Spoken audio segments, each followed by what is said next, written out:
Olá, pais e mães que oram, que bênção, né? Estamos entrando hoje no capítulo 3. Então, já fizemos o capítulo 1 inteiro, o capítulo 2 inteiro.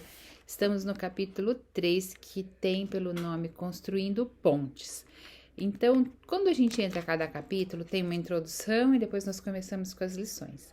Eu vou ler a introdução e também já a primeira lição. O capítulo 3, ele trata sobre construindo pontes. E o texto-chave é Malaquias 4, verso 6, que diz: E ele converterá o coração dos pais aos filhos e o coração dos filhos a seus pais. Malaquias 4, 6. Muito se fala sobre o abismo entre gerações, que passam pela cosmovisão, linguagem e divergentes pontos que cada lado considera relevante. Fala-se também sobre a necessidade de investimento para minimizar os conflitos que surgem pelas diferenças. Nossos filhos hoje já viveram mais que nós em todos os nossos anos de vida e experiência por causa da multiplicação da ciência, do acesso quase irrestrito a informações dentro desse processo maior da humanidade, atualmente que se chama globalização. Sendo assim, precisamos construir uma ponte na palavra e em oração para uma relação saudável e produtiva entre pais e mães e seus filhos e filhas. Uma relação produtiva entre o velho e o novo. Quando falamos do velho, não estamos falando daquilo que está gasto e deve ser deixado de lado, mas do que dá sentido ao novo. E quando falamos do novo, não se trata do que foi criado nesse momento, mas daquilo que, quem sabe, é a sinalização da restauração do que era anteriormente. Precisamos construir pontes, manter o acesso disponível para uma edificação mútua, assim, tomando como base as experiências de homens e mulheres de Deus, sugerimos algumas tábuas para a edificação dessas pontes, orando e crendo. Eu amo esse texto de Malaquias 4, 6, que diz: Ele converterá o coração dos pais aos filhos e o coração dos filhos aos pais. Acho que nós precisamos realmente deixar que Deus converta os nossos corações aos nossos filhos e deixar que Deus converta no coração dos nossos filhos para nós. Que é Deus quem faz isso. E nós precisamos estar abertos ao novo, às mudanças, às diferenças. Nem tudo que é novo é bom, nem tudo que é velho é bom. Nós precisamos nos adaptar sempre e não ter medo do novo. Não ter medo, não achar que tudo que é novo é ruim e nem tudo que é velho é ruim. Precisamos construir as pontes. Tábua de disposição. Lucas 22, 40, 45 e 46. Esse texto é de José Carlos Pérez. Disposição tem tudo a ver com motivação. Dificilmente se encontra uma pessoa disposta que não seja motivada. Para ter uma vida de oração, necessitamos descobrir o que nos motiva a orar e nos dá disposição. Queremos que você tenha disposição para orar por seus filhos e filhas. Alguns dizem que Jesus Cristo por si só já é a motivação para a nossa oração. Seria bom que assim fosse. O texto de Lucas nos mostra que não é desse modo que acontece. Uma determinação do Mestre: orai para que não entreis em tentação. O verbo colocado como se encontra denota uma ordem. Entretanto, o relacionamento de Jesus com seus discípulos era um relacionamento de amizade e não de chefe para com subordinados. Por isso, prefiro pensar que se trata de um desejo do Senhor que, como discípulos e discípulas dele, possamos desenvolver vida de oração. Jesus tinha o hábito de orar e orava também pelos discípulos, seus companheiros e amigos. É interessante notar que na fala de Jesus, a prática da oração tem um fim, para não entrar em tentação. Reparou como oramos para tudo, menos para não entrarmos em tentação? Com a oração damos cobertura aos nossos filhos e filhas, e isso deveria nos dar disposição para orar por e com eles. Falta de motivação. O desejo do Senhor não é suficiente na maioria das vezes para nos dispormos à oração. Lucas nos mostra que após um período de oração, Jesus veio ver os discípulos e o achou dormindo. Sem entrar no mérito do porquê, o sono era a maior motivação, por isso dormiram. O Salmo 127, 3 leciona que os filhos e filhas são herança do Senhor. Juntando essa afirmação com o desejo de oração, desejo de Jesus para que oremos, deveríamos ser pessoas dispostas à oração por e com os nossos filhos, ensinando-lhes também o valor da oração e da intimidade com Deus. Afinal, nós os criamos para Ele. Orar é mais importante que dormir.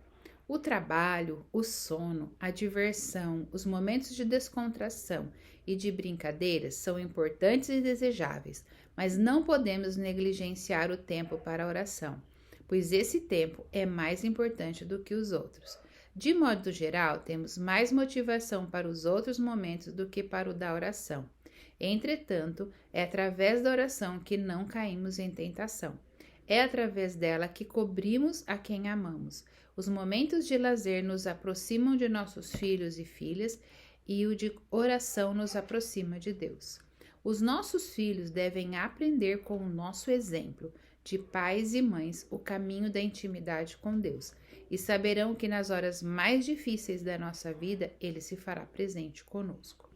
Quisemos, através dos pontos levantados, inspirar vocês a serem pessoas dispostas a orar por e com seus filhos e filhas. São heranças de Deus para nós e devemos cuidar bem de nossa herança. Quando oramos e nos colocamos sob a potente mão do Senhor, até o nosso sono é tranquilo, pois sabemos que estamos guardados pelo Deus do universo, o Senhor dos senhores, o Rei dos reis. Isso não lhe dá uma motivação, disposição para orar por e com seus filhos e filhas? Em mim dá. Faça uma lista de motivadores em sua relação familiar. Use-a para estimular a oração em família, pais e filhos.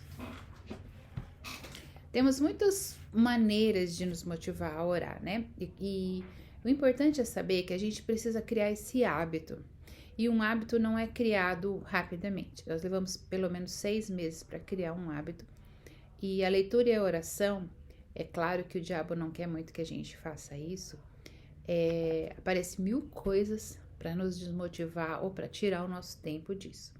Então, marque um horário no seu dia e dedique esse horário à oração e à leitura da palavra.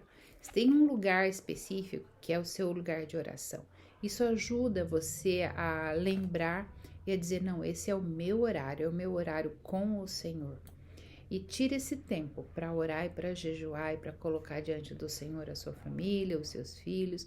Ore com seus filhos e filhas quando necessitam. Se eles acostumam a isso, sempre que eles precisam, eles irão te procurar para orar com eles. E Deus fará o milagre na vida deles.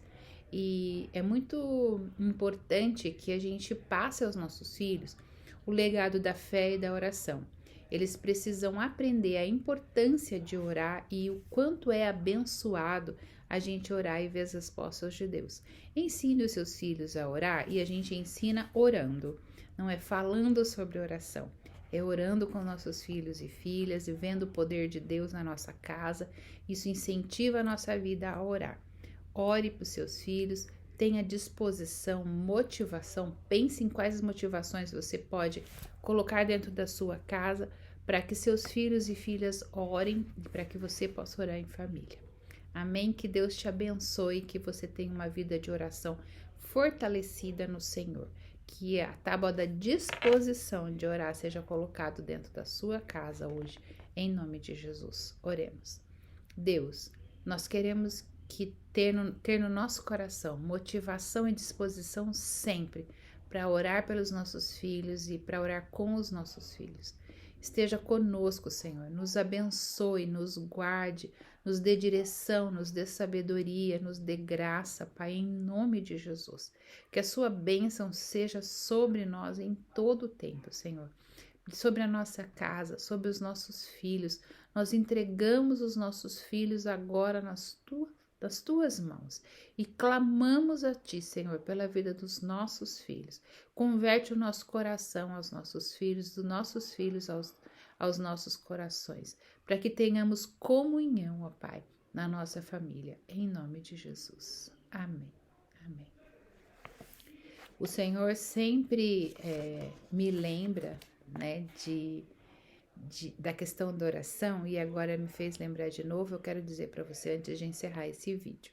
Sempre que alguém me pede oração, fala para mim, lá nas suas orações, a senhora ora por isso, eu falo, qual é o motivo? Esse. Como é o nome da pessoa? Esse. Eu digo para a pessoa, vamos orar. E eu oro imediatamente. Eu não creio que a gente deve falar, eu vou orar. Se a pessoa te pede uma oração, se o seu filho te pede uma oração por alguma coisa, já pegue na mão dele e ore onde você está. Não perca um momento para orar pelo seu filho, pela sua filha, pela sua família, por quem quer que seja. Se a pessoa pede uma oração, diga, vamos orar. E ore onde você está. Porque a oração da fé, ela é tremenda, a gente não tem noção da importância e sempre é tempo de orar. Oração sempre está em ordem, sempre é tempo de orar, qualquer horário é tempo de orar, qualquer lugar é tempo de orar. Ore sempre em nome de Jesus. Amém.